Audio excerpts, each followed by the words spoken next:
Subscribe کریں Urdu T V کو، ساتھ میں بیل آئیکن کو پریس کریں لیٹسٹ ویڈیو سب سے پہلے دیکھنے کے لیے۔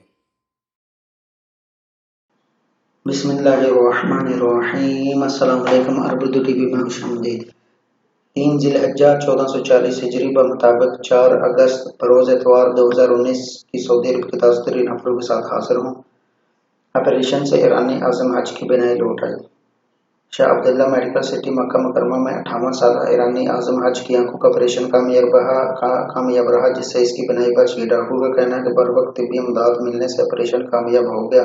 اخبار 24 کے مطابق مکہ مکرمہ میں دنیا بھر سے آئے ہوئے لاکھوں عازمین حج موجود ہیں، جن کی دیکھ بھال اور انہیں مختلف سہولیات کی فراہمی کے لیے سعودی حکومت کی طرف سے مثالی اقدامات کیے جاتے ہیں۔ وزارت صحت، بلدیات، شہری دفاع اور وزارت حج و عمرہ کے علاوہ دیگر تمام ادارے عازمین کی خدمت کے لیے ہمہ وقت مستعد رہتے ہیں۔ وزارت صحت کی جانب سے حرمین شریفین میں حج سیزن کے دوران خصوصی انتظامات کیے جاتے ہیں۔ اس ضمن میں مکہ مکرمہ اور مدینہ منورہ میں عارضی ڈسپنسریوں کے علاوہ مرکزی اسپتالوں میں بھی عازمین حج کو علاج معالجے کی سہولیات فراہم کی جاتی ہیں۔ سعودی عرب میں گزشتہ ایک ماہ کے دوران 168 عارضہ قلب میں مبتلا عازمین حج کی انجیوپلاسٹی اور اوپن ہارٹ سرجری بھی کی گئی۔ اس حوالے سے عازمین کا کہنا ہے کہ خادم حرمین شریفین کی حکومت میں ضیوف الرحمان کا ہر طرح سے خیال رکھا جاتا ہے، ہمیں کسی قسم کی پریشانی کا سامنا نہیں کرنا پڑا۔ وزارت صحت کے ذرائع ابلاغ نے اخبار 24 کے نمائندے کو بتایا کہ مکہ مکرمہ کے جنرل اسپتال میں ایک ایرانی عازم حج کو لایا گیا، جسے آنکھوں میں شدید تکلیف کی شکایت تھی۔ طبی معائنہ کرنے کے بعد ڈاکٹروں نے اس کیس شاہ عبداللہ میڈیکل سٹی کو ریفر کرتے ہوئے فوری آپریشن تجویز کیا۔ ایرانی عازم حج کو وزارت صحت کی ایمبولینس کے ذریعے شاہ عبداللہ میڈیکل سٹی لایا گیا، جہاں ڈاکٹروں کی ٹیم نے اس کا تفصیلی معائنہ کرنے کے بعد فوری آپریشن تجویز کیا۔ ڈاکٹروں کا کہنا تھا کہ مریض کے دماغی محسوس حصے میں جہاں سے آنکھوں کی نسیں گزرتی ہیں، وہاں کا دودھ اس قدر بڑا ہوا ہے کہ اس کا فوری آپریشن نہ کیا جاتا تو بجائے مستقل طور پر ختم ہونے کا خدشہ تھا۔ آپریشن کے لیے نورو ماہر امراض چشم اور ڈی این ٹی سرجنوں نے حصہ لیا، کیونکہ غدود جس مقام پر تھا اس کے لیے لازمی تھا کہ پوری ٹیم اس آپریشن کی نگرانی کرے۔ ڈاکٹروں کا کہنا تھا کہ یہ اپنی نوعیت کا انتہائی منفرد آپریشن تھا، ہمیں پیچیدہ آپریشن بھی کامیاب رہا اور عازمین حج بینائی سے محروم ہونے سے بچ گیا۔ کامیاب آپریشن پر ایرانی عازم حج نے خادم حرمین شریفین شاہ سلمان بن عبد العزیز اور سعودی حکومت کا شکریہ ادا کیا اور انہیں عازمین حج کے لیے کس قدر مثالی انتظامات کر رکھا ہے۔ ان کا کہنا تھا کہ سعودی عرب میں بلا کسی تفریق کے ہر ایک کی خدمت کی جاتی ہے۔ سعودی عرب میں سفری دستاویز کے قانون میں اصلاحات اہم پیش رفت ہے۔ Ivanka Trump. امریکی صدر ڈونلڈ ٹرمپ کی بیٹی اور مشیر ایوانکا ٹرمپ نے سعودی عرب میں سفری دستاویز اور شہری حیثیت کے قانون میں ترامیم کا خیر مقدم کرتے ہوئے ایک بڑی پیش رفت قرار دیا ہے۔ ایوانکا نے جمعے کے روز اپنے ٹویٹ میں یہ بھی باور کرایا کہ مملکت میں اس طرح کے مزید اصلاحات کی ضرورت ہے۔ سعودی عرب نے جمعرات کی شام سرکاری طور پر مملکت میں سفری دستاویزات اور شہری حیثیت کے قانون میں ترامیم کا اعلان کیا تھا۔ نئی ترمیم کے بعد 21 سال یا سے زائد عمر کی خواتین خود سے پاسپورٹ حاصل کر سکیں گی۔ انہیں بیرون ملک سفر کے لیے ولی یا سرپرست کی اجازت کی ضرورت نہیں ہوگی۔ شہری حیثیت کے قانون میں ترمیم کے بعد اب سعودی خاتون خاندان کی قانونی سرپرست ہو سکتی ہے۔ ماضی میں یہ حیثیت صرف مرد کو حاصل تھی۔ اس کے علاوہ سعودی خاتون کو اب رہائش کے حوالے سے شوہر پر انحصار نہیں کرنا پڑے گا۔ نئی ترمیم کے بعد خواتین کو اجازت ہوگی کہ وہ مولود کے بارے میں رپورٹ کر سکیں۔ اس سے قبل یہ حق صرف باپ یا قریب ترین مرد رشتہ دار کو حاصل تھا۔ سعودی خواتین کے لیے آئیکن بن جانے والی تصویر کس کی ہے؟ سعودی عرب میں حالیہ عرصے میں خواتین کے حق میں اعلان کردہ فیصلوں کے حوالے سے ایک مقامی نوجوان خاتون منیرہ عبداللہ خود پر قابو نہ رکھ سکی اور اپنے جذبات کے اظہار کے لیے بے ساختہ طور پر سعودی ولی عہد شہزادہ محمد بن سلمان کی جانب دوڑ گئی۔ اس حالت میں منیرہ کی سوشل میڈیا پر وائرل ہو کر وہ سعودی خواتین کے لیے ایک آئیکن کی صورت اختیار کر گئی ہے۔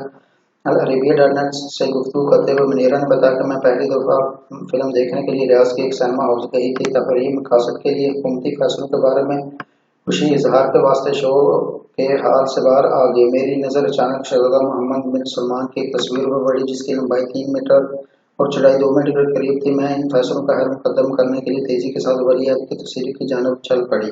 میری بہن نے اس موقع سے فائدہ اٹھاتے ہوئے میری تصویر لے لی۔ منیرہ کے مطابق یہ تصویر انہیں پسند آئی اور انہیں اس پر فخر ہے۔ انہوں نے 2 ماہ قبل اس تصویر کو اپنے ٹویٹر اکاؤنٹ پر پوسٹ کیا تھا، تاہم جمعرات کے روز سعودی خواتین کے حق میں جاری ہونے والے نئے فیصلوں کے بعد یہ تصویر بڑے پیمانے پر وائرل ہو گئی ہے۔ منیرا کے مطابق انہیں ہر چیز توقع نہیں تھی کہ یہ تصویر سعودی خواتین کی مسرت کے اظہار کے حوالے سے مرکزی حیثیت اختیار کر جائے گی۔ یاد رہے کہ سعودی عرب نے جمعرات کے روز سفری دستاویزات اور شہری حیثیت کے قانون میں ترمیم کا اعلان کر دیا ہے۔ ان ترمیم کے بعد سعودی خواتین کو خود سے اپنا پاسپورٹ حاصل کرنے اور دیگر کئی امور کا استحکام مل جائے گا۔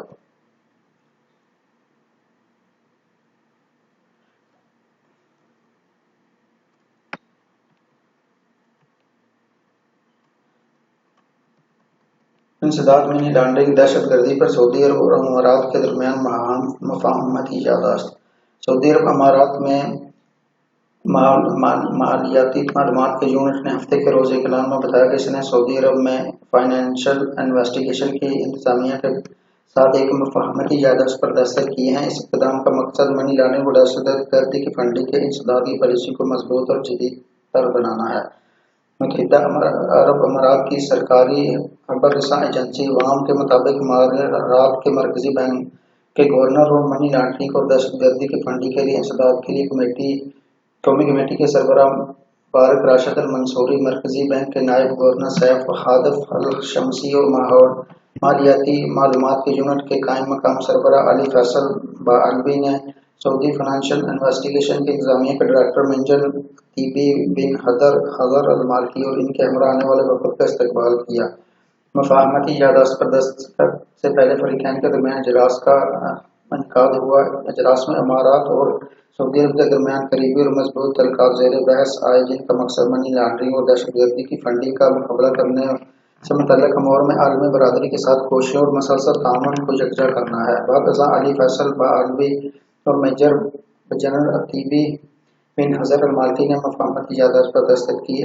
اس یادداشت کے تحت دونوں ملکوں کے درمیان منی لانڈرنگ اور دہشت گردی کی فنڈنگ سے متعلق جرائم کے حوالے سے مالیاتی معلومات کے تبادلے کے واسطے مشترکہ عمل اور تجربے کو کام میں لایا جائے گا۔ یمن میں اماراتی فوج کی تعینات میں سعودیہ کو اعتماد میں لیا گیا۔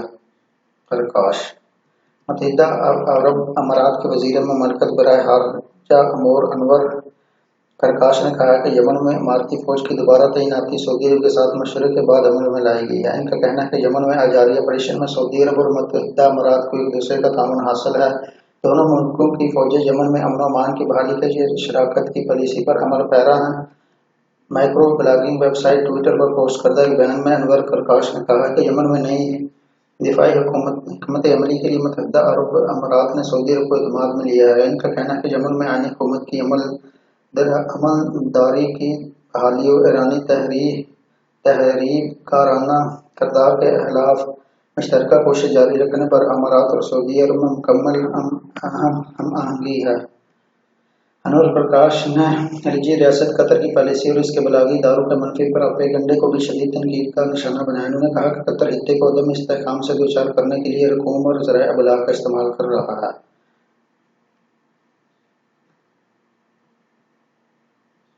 تو ناظرین، یہ رہی سعودی عرب کے پچھلے 24 گھنٹوں کی اہم ترین خبریں۔ اگر آپ کو یہ ویڈیو پسند آئے تو اس ویڈیو کو لائک کریں، دوستوں کے ساتھ شیئر کریں اور کمنٹ باکس میں اپنی قیمتی رائے کا اظہار ضرور کریں۔ جنہوں نے ابھی تک چینل کو سبسکرائب نہیں کیا، ان سے ریکویسٹ ہے کہ وہ چینل کو سبسکرائب کرتے ہوئے بیل آئیکن کو پریس کر لیں تاکہ ہر آنے والی نئی ویڈیو کی اپڈیٹ آپ کو وقت پر ملتی رہے۔ تو ملتے ہیں اگلی ویڈیو میں، تب تک کے لیے مجھے اجازت دیجیے۔ اللہ حافظ۔ السلام علیکم ورحمۃ اللہ۔